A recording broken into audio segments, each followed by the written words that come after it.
A Boy Asked the Wind, written by Barbara Nickel, illustrated by Gillian Newland. A boy asked the wind, "Where do you live?" And the wind up high in the flag shivered, the wind down low in the grass rivered over his toes to scatter the leaves. The boy called again, "Where is your home?" The wind up high in the maple hummed, the leaves free and scarlet, then hammered down blast against the boy's ear. Come west with me, come jag and jig down mountainsides, over the crags where I'm Chinook.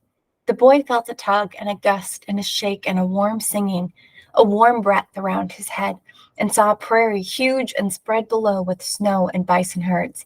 Snow eaters here, the boy heard. Plunging with a mighty whoosh, horns and hooves, a mighty swish through dry grass and coulees, rushing everywhere until the winter vanished. Then he and Chinook lingered to whistle spring into the land, tussled through shoots of silverweed, flew faster than homecoming geese, ran past a herd of bison pounding, leaping over the cliff. Nightfall. Wind and boy looped smoke from the fires, slipped meat roasting aromas under the flaps of teepees all around. "Now I know," exclaimed the boy in the firelight's glow. "This land of the Blackfoot and buffalo is where you live." The wind seesawed but didn't answer. He was blowing the foam upon an ocean way down south, roaming far out to sea, screaming.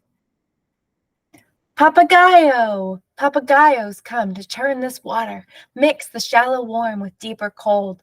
So the boy followed the warm down swirling, cold upflowing, seething, rolling, swelling, howling paths Papagayo stirred, where algae bloomed like tiny stars from feasting on cold water's stores of healthy food. The boy helped to stir up one-eyed copepods, teardrop-shaped and minuscule, who gulped the algae feast and were gulped by something bigger, who was eaten by something bigger.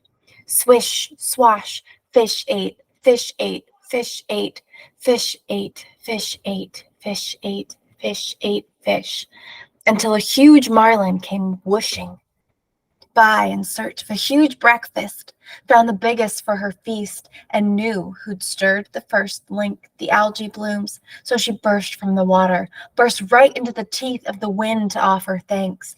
A breath, the boy broke surface. To the wind he gasped, "This is your home, I know at last." But the wind just laughed.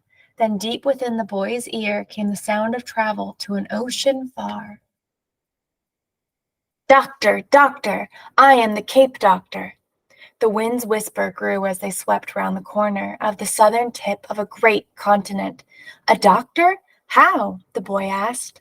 The wind bent her arm around the tabletop mountain, sent off pollen from its flanks where the silver trees glinted and swayed their thanks.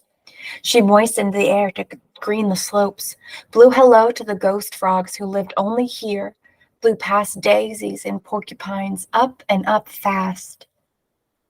To the cold tabletop, moisture turned cloud. The famous white tablecloth Cape Doctor laid as she slid down the bowl to the city and said, "Now my work begins."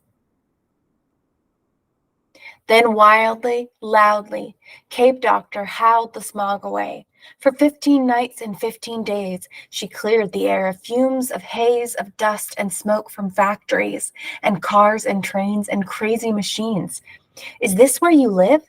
The wind just careened between mountain and sea, still cleaning, snatching hats, setting balloons free. One balloon, the boy watched into a speck. Speck to mountain peak to army tank, to villagers in black.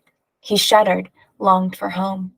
Black for those who've died, droned the wind Shamal.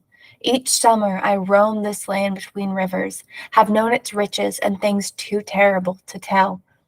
And Shamal whirled a terrible whirl, and boy and town and all were hurled into a sandstorm orange and full of noise. Blinded by dust, the boy could only hear a blast and clashing swords, a bomb, fist on jaw, and spears clashing for thousands of years, a cry so long and deep, dark and wide, he felt as if the world had died. Why? the boy asked. Why? Shamal said, I'm hit each time they fire through me, the moving air. I hurt. I hear a boy your age crying in fear for his soldier father gone. But can they divide me like the land? Can they slice me up as if I'm theirs? I ride where I please. Do I take sides? Shamal sighed down to a whisper, then rain drenched the sandstorm clear, and the boy could see stars upon stars between his fingers, nearer than near. Now the wind, the very one who'd melted snow and fed the marlin, the howling mighty king of typhoons who'd cleaned the air and chased balloons, that wind became the smallest breeze, like the breath of a baby on the boy's knees as he stood up and saw the maple tree of his home again. I am Zephyr, teasing the leaves, here and there and everywhere, Zephyr, carrying the smallest flower, breath of peace to a cheek when the air's too hot, Zephyr, whispering, remember, remember, Chinook, Papagayo, one wind, Cape Doctor, Shamal, Zephyr, one wind with many voices, one wind with many faces. My home is the world.